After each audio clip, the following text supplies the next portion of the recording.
Ini ada kejadian menarik di masa Rasulullah Shallallahu Alaihi Wasallam.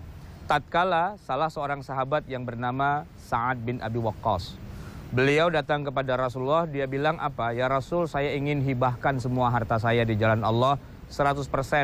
Saya ingin banyak-banyak berinfak. Tapi kata Nabi, kalau kamu hibahkan semua hartamu ini di jalan Allah, lalu nanti ahli warismu dapat apa? Maka Rasulullah melarang untuk menghibahkan seluruhnya demi menjaga hak-haknya calon ahli waris berikutnya itu.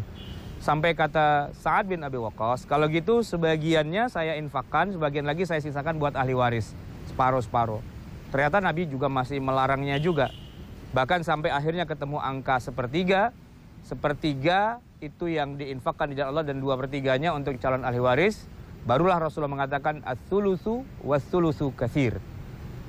Kisah ini memberikan ide kepada kita bahwa melindungi hak-hak calon ahli waris itu menjadi sangat penting. Sehingga dalam yang namanya wasiyah itu tidak boleh lebih dari 1/3 karena targetnya menjaga hak-hak calon ahli waris.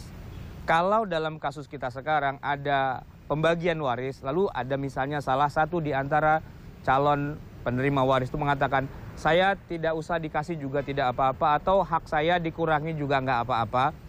Tapi bagaimana dengan nanti dia juga punya anak, dia juga punya istri. Berarti dengan dia tidak menerima waris itu, dia juga menutup hak terhadap waris untuk anak-anaknya dan istrinya dan ahli warisnya dia berikutnya.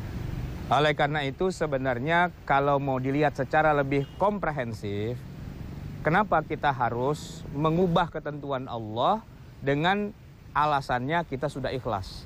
Kenapa kita tidak langsung saja, ya sudah kita bagi saja sesuai dengan ketentuan Allah.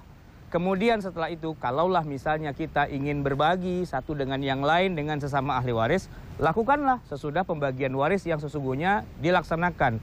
Tunaikan dulu perintah Allah sebagaimana Quran telah memerintahkannya. Lalu setelah masing-masing ahli waris sudah menerima haknya masing-masing, silahkan berbagi.